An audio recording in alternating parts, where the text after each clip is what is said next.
मुँह बोली बहन। रचना गिरिजा प्रसाद की अपनी सगी बहन नहीं थी, फिर भी किसी सगी बहन से ज़्यादा उनके परिवार के लिए किया था।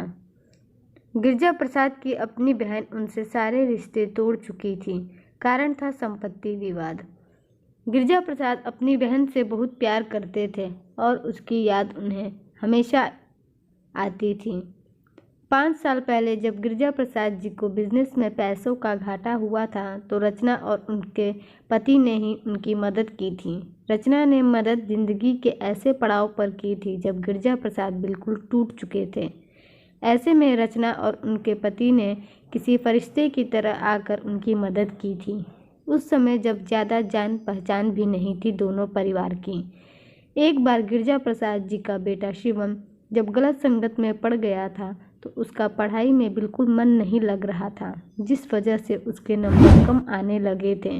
गिरिजा जी और उनकी पत्नी को अपने बेटे की चिंता सताने लगी थी। गिरिजा जी और उनकी पत्नी अपने बेटे को सही रास्ते पर लाने की सभी कोशिश कर चुके थे, लेकिन सफल नहीं हुए।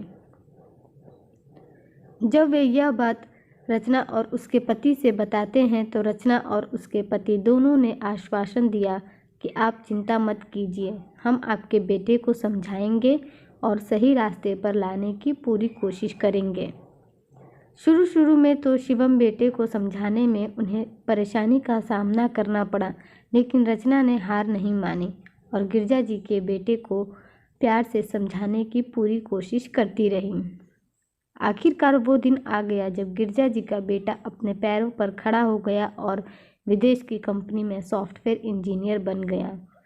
रचना की इकलौती बेटी थी, उसका रिश्ता तय हुआ। ससुराल वालों ने तो कुछ ज़्यादा मांग नहीं रखी थी, लेकिन रचना अपनी बेटी को खाली हाथ विदा नहीं करना चाहती थी। उसकी ज़रूरत का हर सामान वो अपनी तरफ से बेटी को देना चाहती थी और कुछ जेवर, ताकि ससुराल में उसे कुछ सुनना न पड़े। लेकिन अकेले रचना ये सब करने में असमर्थ थी, क्योंकि रचना के पति का 1 साल पहले एक्सीडेंट में पैर में चोट लग गई थी, जिस वजह से वो 6 महीने से घर पर ही थे। इसी कारण उनकी नौकरी भी छूट गई थी, जिस कारण रचना को ही घर चलाना पड़ रहा था।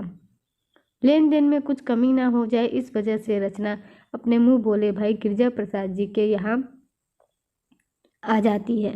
रचना कहती है, भैया कंचन की शादी कैसे होगी? मेरे देवर ने भी ऐसे समय पर दूरी बना ली है। शादी की कितनी तैयारी करनी है, लेन देन भी है, कितना सब कुछ करना है, मैं अकेले इतना सब कैसे करूँगी? ये कहते कहते रचना रोने लगती है। गिरिजा जी की पत्नी रचना का सर सहलाते हुए कहती है, दीदी आप चिंता मत करो, हम लोग हैं ना। गिरिजा जी कहते हैं, रचना हम लोग तुम्हारे साथ हैं, कंचन हमारी भी बेटी जैसी है, ये लो तुम चाय पियो और चिंता मत करो, सब ठीक होगा। अगली सुबह गिरिजा जी को चिंतित देख उनकी पत्नी पूछती है, आप कुछ चिंतित दिखाई दे रहे हैं, क्या बात है? गिरिजा जी कहते हैं, हमने रचना को बेटी की चिंता न करने के लिए तो कहा है, लेकिन हम भी ज़्यादा कुछ क्या कर सकते हैं, बस यही सोच रहा हूँ। तुम तो हमारी हालत देख ही रही हो, बिजनेस अब रहा नहीं, जो भी जमा पूंजी है उसी के भरोसे गृहस्थी चल रही है। तभी पत्नी जी कहती है, मेरी उम्र तो रही नहीं गहने पहनने की, तो मैं वो सब रचना दीदी को दे दूंगी, वो उनसे नए गहने कंचन के लिए बनवा लेंगी। तभी उनका बेटा शिवम घर में घुस ही रहा था तो उन्होंने गहने की बात सुन ली। तो वह पूछता है, माँ आप लोग किसके गहने की बात कर रहे हैं, कुछ परेशानी तो नहीं, मुझे भी बताइए। गिरिजा जी कहते हैं, नहीं बेटा तुम अभी अभी आए हो, आराम करो। शिवम कहता है, नहीं पापा आप लोग मुझसे ज़रूर कुछ छुपा रहे हैं, बताइए क्या परेशानी है, आपको मेरी कसम। माँ रचना की बेटी कंचन की शादी के बारे में बता देती है। यह जानकर शिवम कहता है कि माँ आपने मुझसे पहले क्यों नहीं बताया? रचना आंटी ने हमारी कितनी मदद की है, क्या मेरा फ़र्ज़ नहीं बनता कि मैं उनकी बेटी की शादी में कुछ मदद कर सकूं? आखिर कंचन भी मेरी अपनी बहन जैसी ही है। यह कहकर शिवम रचना आंटी को फ़ोन करता है और कहता है, आंटी आपको कंचन की चिंता करने की कोई ज़रूरत नहीं है, मैं हूँ ना। अब उसकी शादी का पूरा बंदोबस्त मैं देख लूँगा और अपनी बहन को विदा करके ही जाऊँगा। शिवम की बातें सुनकर रचना जी की आंखों से आंसू बहने लगते हैं। गिरिजा प्रसाद जी अपनी पत्नी से कहते हैं कि हमने जरूर कोई पुण्य काम किए होंगे जो हमें ऐसा समझदार बेटा मिला है जो सबकी खुशी का इतना ख्याल रखता है। और फिर तीनों बैठकर शादी की प्लानिंग करने लगते हैं।